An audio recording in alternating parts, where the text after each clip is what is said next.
Why, hello and welcome to Mag and Wade and Disclaimer and Gamer. Mag and Wade's Gamer Disclaimer show on the YouTube machine. Here we go. Another episode. Episode 9, Mag? Is it Yep, number 9? up to Number 9. 9. Double digis knocking on the door. It's Can't hardly coming. wait. How are you doing on this fine day? I am good. You might notice my voice sounds a little chalked today. I was sick all weekend, and I feel great today, but my voice and my vocal cords have apparently not recovered from said sickness, and so you're going to have to listen to my voice sounding like this tonight and a few coughs as we work it out. But I think by the end of the show, I'll still have a voice. But yeah, I'm good. Doing good. We're in the teens today as of recording day till baby is here, 19 days or less, which is crazy. And so that's been a little fun countdown for the fam and I. But yeah, we're good. How are you, Wade? Doing well. Very, very good. Sorry to hear that you sound rough, but apparently you feel not the worst, which is just a very unusual circumstance to happen with illness, where you sound terrible, but you feel okay. I'm always that way, or I feel terrible and I sound like I'm at 100%, and then people are like, why are you, acting like this? And I'm like, cause I hurt everywhere. I'm so sick. That's why we have water, right? Drink of the agua. So, Yes. our topic for this fine week, if we're jumping right in. Time out. Time out? We didn't talk about what games we played. Oh, it's because I've hardly played any games. I don't have anything to contribute. Well, I don't really either, but we got to at least talk about it. So I was sick all weekend, so I didn't play anything. I did play a few games of League, and on stream, I did play through part of Mega Man X, which Wade was along for the ride and helped with some of that. And right before we filmed, I finished another level and got two more heart capsules and an E-tank. So it was great. But yes, that's what I played. What did you play? You said you didn't play anything? Well, I played only Elden Ring. I shouldn't say only Elden Ring. I played primarily Elden Ring. I played another game that I will mention later in the show as to not spoil the surprise as to what I played and why I played it. I also bought Fury was on sale on Xbox, so I picked that up, but did not play it. There you So yeah, go. it was mostly Elden Ring, and I'm just kind of feeling out like where I want to go, if I want to go back towards more like main path thing or kind of do more side questing or level up, I'm still having a good time with it, though I feel like I'm playing it wrong, but I don't know if there's a rule about playing it wrong. I'm sure they're going to be disappointed. I don't think there's a wrong way to They're wrong. play Elden Ring, in my opinion. I did pick up a Super Nintendo today. Shout out my friend Joel. I was gonna go and buy one, just because I've never have had one, and I was like, "Yeah, I'm gonna go buy one." He's like, "How much is it?" I was like, "Oh, it's like $100 at a game store."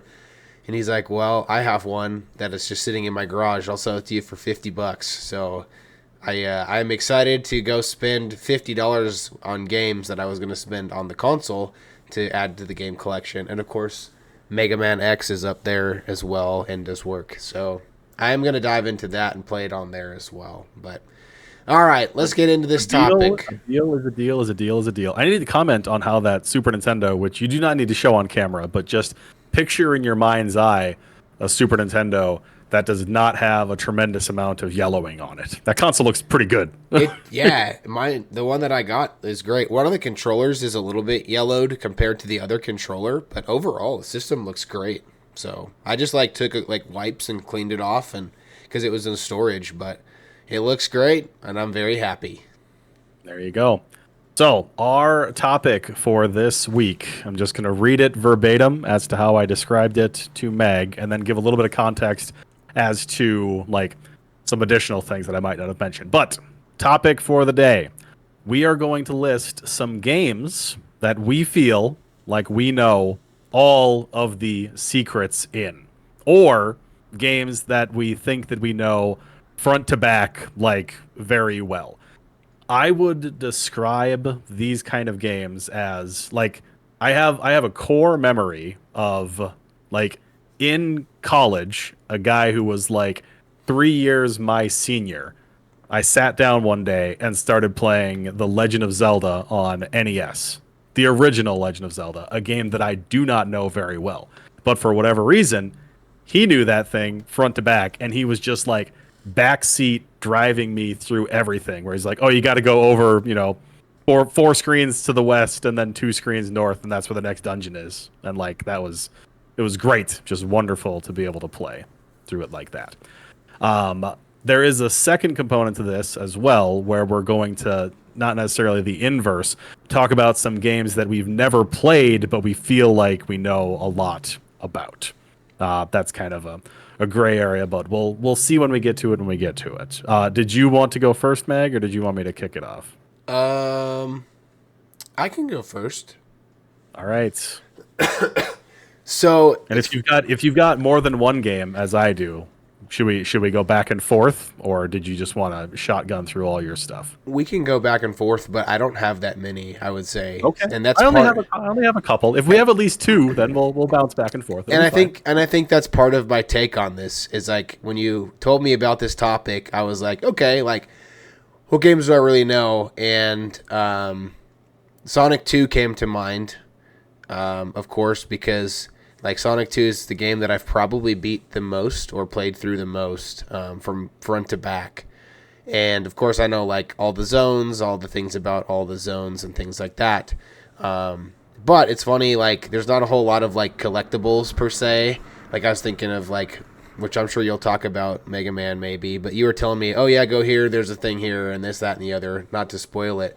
But I was like, do I have any games that I really feel that way about, that I really know front to back? And like, I don't think I do. And I think that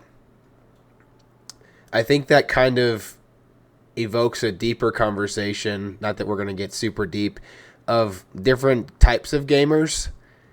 And I would say, obviously there's a gazillion different types of gamers, but there are some people who really like the secrets and the Easter eggs and the secret collectibles and knowing, the game inside and out. There's speedrunners who play through games blindfold, and the timings of the jumps and things like that. And I would say just, characteristically and based on the history of games that I have played for the most part, like I don't fall at all into that category, just because I think Sonic 2 is the game I've beat the most from front to back, but I've probably only beat it 3 times. And so it's like, and so I started to think and realize like, man, like I don't really have a whole lot of games that I've really even beat from front to back, let alone like multiple times. And so I'm very familiar with some of the older games, like maybe the first 3 or 4 levels. Like I would say like I'm really familiar with like Ristar, which we talked about last week, but like I never actually beat the game until I did on stream, but I'd played the game a million times. And so it was just an interesting thought and thing, because I know on your side of things that's probably a lot different. But I also know like, you're somebody who loves achievements and, little like collectibles and things like that. And so I would say that this style of knowing games front to back and in every little secret about them is something that I would say probably is more in your gaming character profile than would be probably in my gaming character profile, which I thought was kind of an interesting thing and interesting thought process. But Sonic 2 is my first one, and then I can maybe share another one that I know a lot of, but I wouldn't say maybe like as much as you might have in your games. But that was just kind of where my head went to initially when you threw this topic out for me as something to think about for discussion this week. So. And I absolutely would have predicted that would have been one of the games. Like Sure. When I was coming up with the topic, I'm like, at the very least, he can say Sonic 2, because I feel like the stages and the bosses very well. Sure. With some of my examples, not that we're holding each other to a double standard for like what it means to know a game really well. There are people that know the games that I'm going to mention way better than I do, but I feel like if I sat down and played them, or they're games that I could like backseat somebody and tell them everything that they needed to do for these kind of things. You know what Sure. I mean? It's like, what do I do next? Where do I go? That kind of stuff. So like, I wouldn't consider it for you in Sonic 2 to be able to like identify what is in every single one of the TV monitors, or like where you can always get invincibility in each of the stages, or you know, oh, there's the speed boots over here, or ring box or something like that. But I feel like for a game like Sonic, it's like, you know, knowing the layouts well enough to know where to go, and you know, knowing the bosses and how to get past the bosses. So Yeah, that's fair. yeah. Uh, the first game that I'm going to mention is indeed Mega Man X, because this was half inspired by Mag playing it on stream and me just being like, no, no, no, no, no, go left, go back. Yeah. You're in Flame Mammoth stage. You need to drop down to the bottom and just dash until you can't dash anymore, all the way to the right. That's where the heart tank is, you know, and pick those things up. So like in Mega Man X, there's a number of things that I would consider to be essential knowledge for like repeat playthroughs, where it's like, you know, knowing the boss order, knowing their weaknesses, knowing the weaknesses of the, not even the robot masters, like some of the other bosses are weak to certain weapons, knowing where all of the E-tanks are, knowing where all of the heart tanks are. And in Mega Man X, it's always fun. I mean, it's hardly a secret. You had to look it up. Nobody found this thing organically to get the Hadouken. Do you know about the Hadouken? I do, yes. Very good. Yeah. But yeah, like I once considered Mega Man X to be like a desert island game of mine that I feel like I could just play forever. Like probably through adding on some additional limitations of things that I would need to do to try and be on top of this kind of stuff, you know. Like when we were watching your stream, I was like, "Oh man, it would be fun to try and do a Buster only run, because I'm so bad at some of the bosses unless I have the weapon that they're weak to." But that's also how they want you to play the game, you know. It's like, why wouldn't you want to use the ones that are going to be the most powerful, the best weapon for that situation? But Yeah, makes sense. Yeah, it's. I thought potentially when you brought this up, like, you know, that it maybe I just it want to talk wasn't about Mega Man X. was inspired a little bit by that. So that makes sense. And you were right on all of it when you're like, do this, do that, which was fun. I enjoyed having a backseat coach for sure, because it was a fun part of it. I'm like, where are the legs? You're like, they're here. I was like, okay, cool. So I would say my next games, I'd put them both in the same category of where I've just spent a lot of time on them.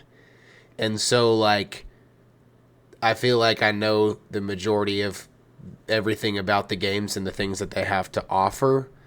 And so I would say my next game would be like Mario Kart Double Dash on the GameCube.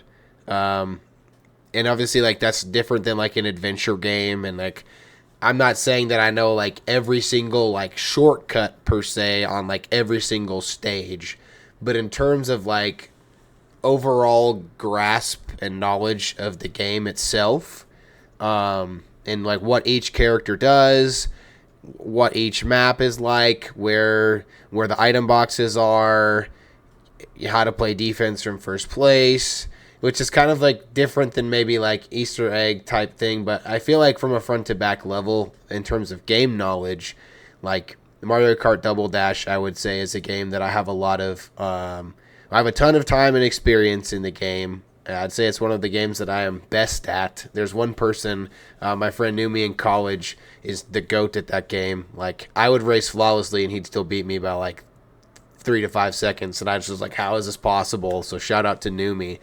But yeah, I would put that game in the category of spent a ton of time doing it and playing it and have a very firm, strong grasp and understanding of every character in the game, what their specials are, because every character in Double Dash had a special item that was unique to them. Like, I always used Toadette. She had the golden mushroom in that game.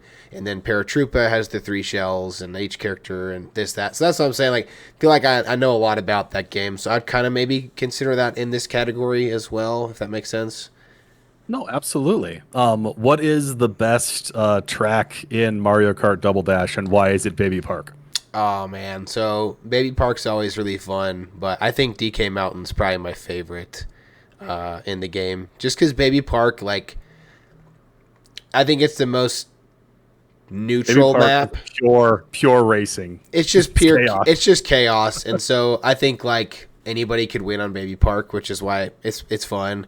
But like, I like DK Mountain a lot. If I could pick any course, that's my favorite one. That one or Wario's is really fun. So I enjoy those two. But yeah, Baby Park's great. It's fun. Is that the introduction to Wario's Gold Mine? Was that the first time that it showed up, or is that the Wii one? That was on Wii.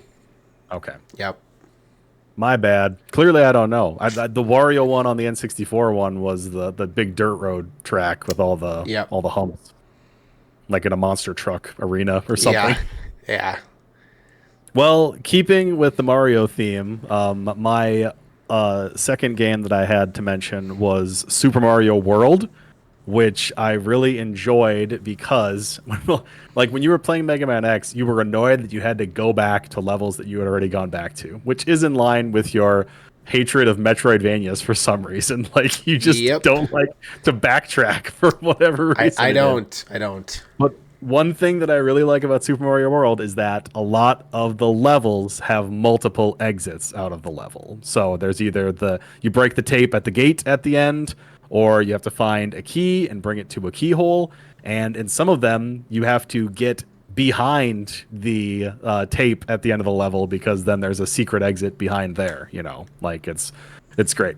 There's 96 exits in total, so that's when you've 100% completed Super Mario World, you get a little 96 with a star next to it on your save file. And yeah, I mean, routinely, I would, just over a weekend, just like, all right, well, I'm just going to beat all of Super Mario World. It's going to be a great time. We'll have much fun doing these things. It's interesting that you brought up Double Dash because that is like a much newer version, or sorry, not a newer version. It's a more recent game than the games that I had in mind about this. And maybe that comes from just the limitations of the hardware at the time. Like, you can only cram so many secrets into it, and therefore I can feel like I know all of the things that your game has to offer. I mean, granted, there's probably a hidden question mark block somewhere in Super Mario World that I've never seen before in my life. A hidden one, that I've never gotten a coin out of. But I feel like fairly well front to back, I know what's going on in that game. Yeah, I mean, it's one that I definitely am going to pick up on Super Nintendo because it's not super expensive, and it's, regarded as one of the best games of all time. And so I'm excited to try it out and see. There's a bunch of games on Super Nintendo. That's part of the reason I bought one, is because there's a bunch of games that I've just never experienced that are awesome, like amazing games. I know we've talked about some on the show here as well. So yeah, I'm excited to check that one out, and I will probably not do a ton of backtracking, but alas, I might have to at some point. So I have a third game. I only have one more as well. So. Okay. Well, I'm confident I can land on 3. And that's probably the extent of my. Like I said, there's a lot of games that I've just played a lot of, especially like in my younger days. But one game that I feel like I know front to back, I still play this game on my Steam Deck because I have it emulated on my Steam Deck frequently, and it is the first game I ever got for my Nintendo 64, and is still one of my favorite games ever. I would say it's not in my top 10 probably, but maybe it could be. But I am a massive fan and an enthusiast for the original Mario Golf on the N64. I have played through every course on that. I feel like I have mastered putting in that game because it is a tricky thing. And I always play Yoshi, so I just hit it straight. I don't fool with the draws and the fades. I've unlocked every character. Of course, I don't have the Game Boy characters because I've never did that link connection, which someday it'd be cool to do that. But, yeah, I would say just Mario Golf is a game that I have a ton of time in, and I also feel like there's intricacies in the game. like I said, like even just putting is like, there's 3 different levels of putting. There's short, medium, long, and like I feel like anything within 25 feet, I can probably make it 9 times out of 10. Any like as long as it's not like a slope like this, like feel like I have a pretty firm understanding of just and then like if it's windy, like playing the wind. If it's raining, you need to club up because your ball's not going as far. But those are things that like you just don't understand unless you've like played the game a lot, And so I would say that Mario Golf is one that I am confident that I could kind of like if I was backseat gaming for somebody and they were like, hey, like, what should I hit here and where should I hit it and how much power, I could probably help somebody through a round and they'd still score, like, pretty well. So that's my third game. Well, there you go. I thought that you were going to say Mario Tennis because for some reason I associate you with Mario Tennis more than Mario Golf. Yeah, I will say, not bragging, I am a very good Mario Tennis player, but I only play Paratroopa and just play the back line. And so I don't have near as much time in Mario Tennis as I do in Mario Golf, but I'm probably better objectively at Mario Tennis than I am at Mario Golf. So, but I don't know, maybe not.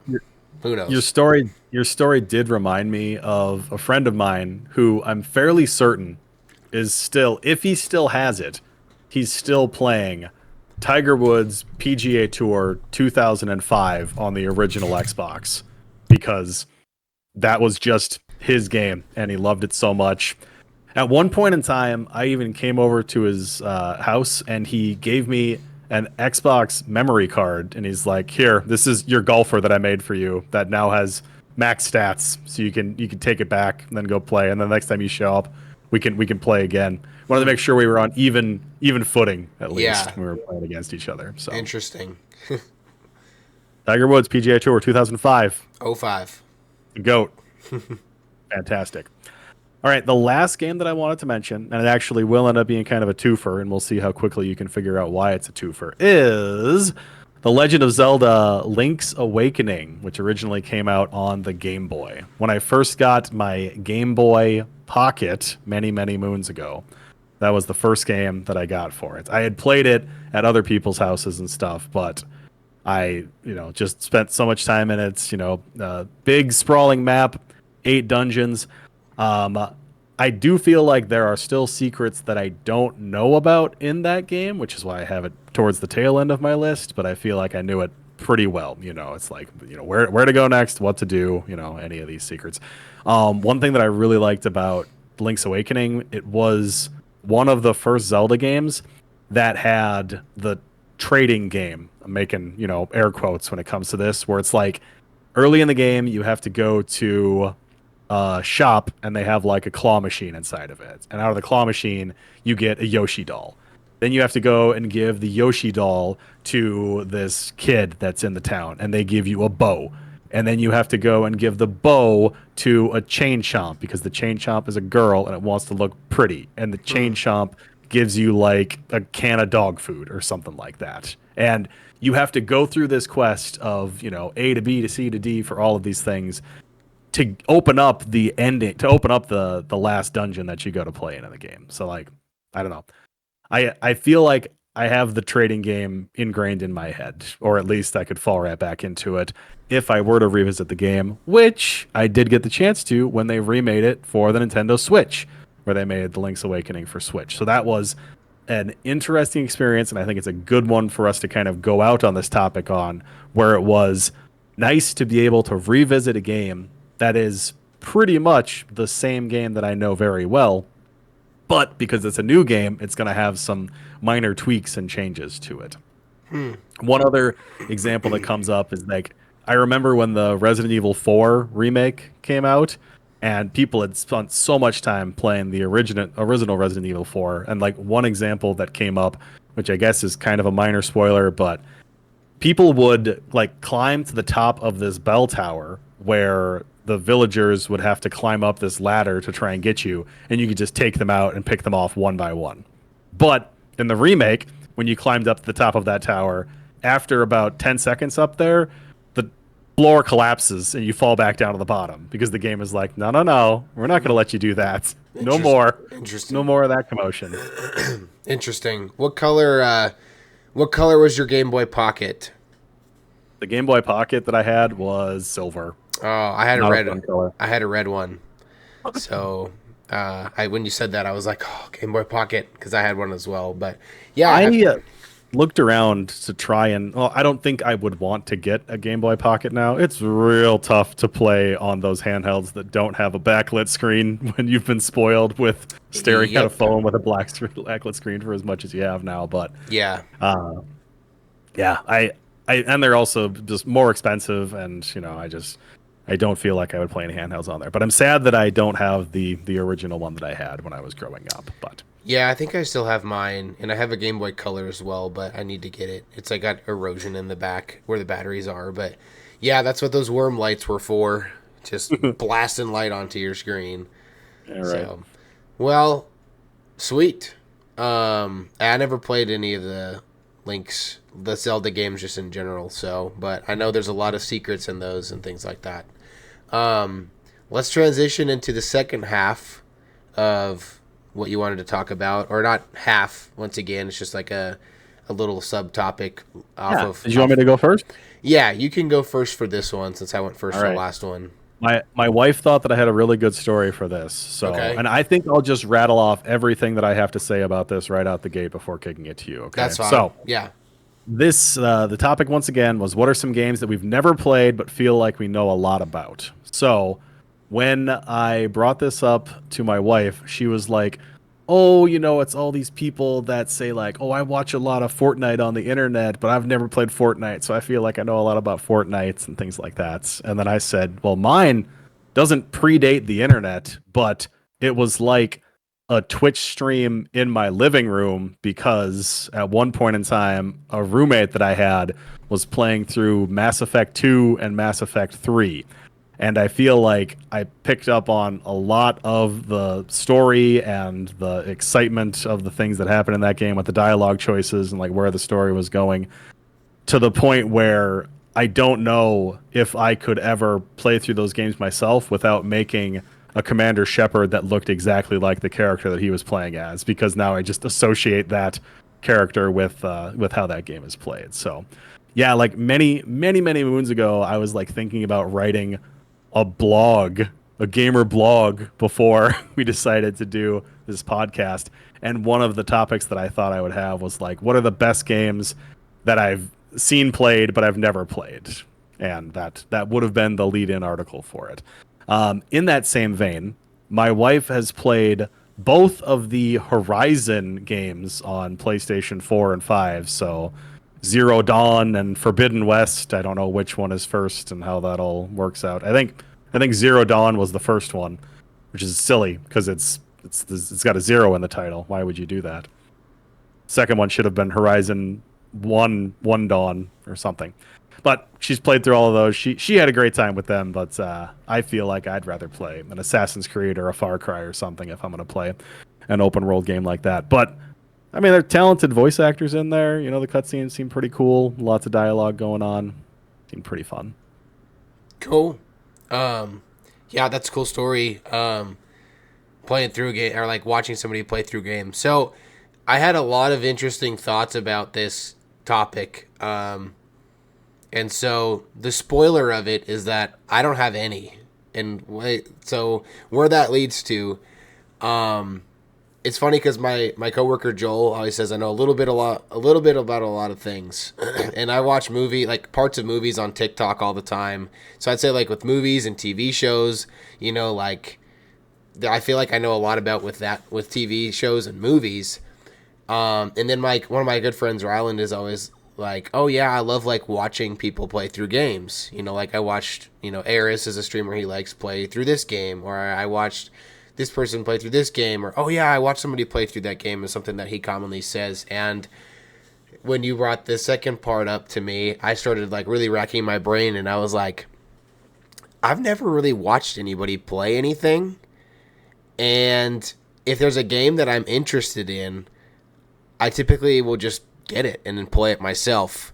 And so all that to say, excuse me, all that to say, like, I don't think I have any specific games that come to my mind of like, oh yeah, I feel like I know a lot about that game, but I've never actually played it. Just because like, if there's a game that like looks interesting to me, or like then I'll just get it and play it. Or if it doesn't look interesting, then I'm just like, I'll just pass on it. And so, kind of like a bummer answer per se. Oh, not a bummer answer. That's a very valid answer. Yeah, it's just I've just never, and I think part of that comes from the fact that I'm not a huge like story game type person. I do watch a lot of esports, and so I was thinking through like, well, maybe like Valorant or like, but like with League of Legends, like I would say that would have qualified, 7 years ago before I actually started playing League. But then like, well, maybe 5 years ago or whatever, because I was watching League of Legends, like esports championships, and I was just like, oh, cool. Like, I want to learn more about this game. But then that led to me actually going to play the game, and now I have over 2,000 hours in League, And so I don't think I have anything specifically, any games that I can think of specifically that I've watched through. But I also don't play single-player games, and I'm not really interested in long single-player games. And so if I'm not going to take the time to play it myself, then I'm probably not going to take the time to watch somebody else play it. I'll just look up what happens if I'm that interested in it. So Sure. That's kind of where I landed on that topic as well. So Yeah, I mean the option of saying I don't have an answer to this question was always a valid answer to the question. So, wow, sometimes it can Yeah. be disappointing, but hey yeah, man, this was a good topic. If you've made it this far,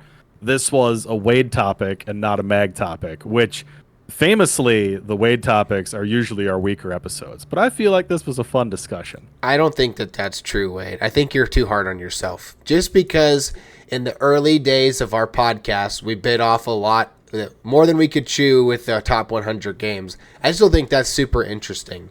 As a fan of retro games and nostalgia, it's just fun to take a look back. And I have heard many positive comments from people who have watched those episodes and have said, I really enjoyed those. So you don't need to be so hard on yourself, Wade. This is a great conversation. I've redeemed myself. Like this episode was knocked it out of the park, and we're gonna close out the episodes as we often do with my achievement of the week and then the song of the week. The achievement of the week is so I actually had to make sure that I had this achievement unlocked because when I was watching your stream of playing Mega Man X, I claimed that I had beaten Mega Man X 30 times. I think I'm ready to walk that statement back because I don't know if I've actually beaten Mega Man X 30 times. Similar to maybe what you were saying about Ristar, is that I can say pretty confidently that I've beaten Chill Penguin 30 times. No problem, at the start Sure. to get the boots, those kind of things. But I mean, I feel like maybe more conservatively is 10, let's say that. And those probably were logged all on the Super Nintendo. But in the Mega Man X Legacy collection, up until a couple of days ago, I had not unlocked the achievement for completing Mega Man X, but now I have it, and it is an achievement called How Long Will He Keep Fighting? And because there are at least X1, 2, all the way through 7, I'd say that he'll be fighting for at least 6 more games. Interesting. At least, conservatively. Yeah, that's cool. I am in the progress of earning that achievement right now on the Mega Man X Legacy Collection. I am halfway Did you look through. at the other miscellaneous achievements that are in there? There's some fun. There's some cute ones. I just unlocked the most recent one was that I knocked the armor off of Armored Armadillo, and it almost crashed my game when the achievement thing popped up. Which Let me didn't see make if I any have sense. it over here. Did that one? That was one. I need to look. Yep, you got to hit him with the zap shot. We're And then his gonna armor falls off. we're gonna do a smattering of the hilarious Mega Man X achievements, just because I doubt that we'll get back to them, and we've talked so much about it already. So, I have it's called In Buster We Trust, which is for beating any of the 8 Maverick bosses in Mega Man X. Obviously, whichever one you take down first, which would be the first time that you unlock this, you got to beat him with the Buster. So, Yep. there is what you just described of knocking Armored Armadillo's armor off in Mega Man X, called Just Plain Dillo, because he's no longer Armored Armadillo. He's just plain Dillo. We have got using the Spiral Crush Buster to defeat a boss in Mega Man X.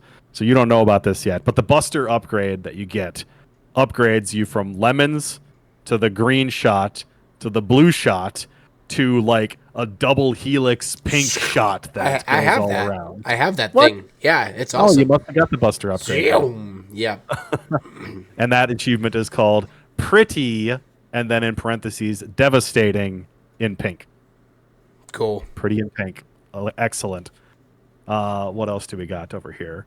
Oh, this is just Pun City over here. For collecting all of the heart tanks and maxing out X's energy gauge, the achievement is called Never Hearts to Be Careful. Ah, just pun. It's Chef's good. kiss. The people who Wonderful. made these are people after our own heart. Did you know that you can use the boomerangs to cut off Flame Mammoth's trunk? I did not know that. Well, when you do it, you will unlock the achievement Nobody Knows My Sorrow. Just Wow. champ. I love it. And then that one is Mega Man X2, which is not in this one. I thought there was one for cutting off Launch Octopus's arms. You can also knock those off with a boomerang. No achievement for that, apparently, though. Just gamer cred. Just Pride. cred.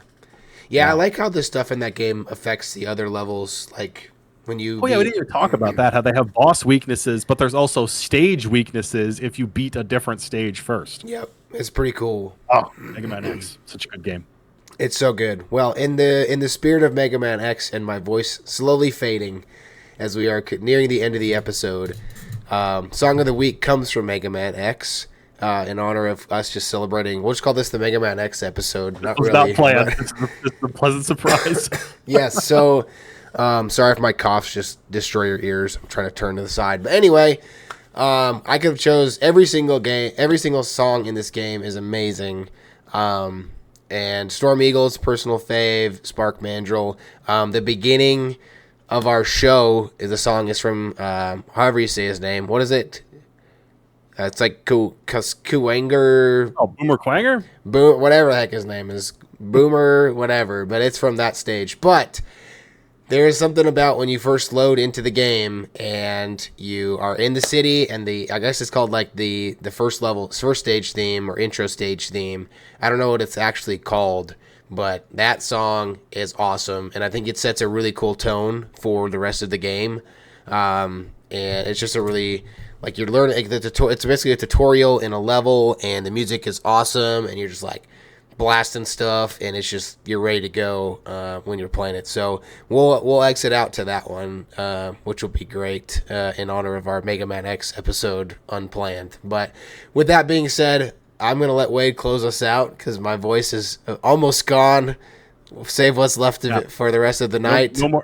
No more talking out of you. No more talking. You can nod. You can nod. You can smile. You can wave with your hands. Thank you so much for checking out this episode. If you made it to the end, drop down in the comments and tell Mag a Super Nintendo game that he needs to get for his new Super Nintendo that he just picked up. I recommended Goof Troop to him. Perhaps we'll talk about Goof Troop at a later date. It's a lot of fun. It's a good game. But yeah, I'm Wade. He's Meg. This has been Gamer Disclaimer. Thanks for sticking around, and we'll see you in the next one. Bye. Bye.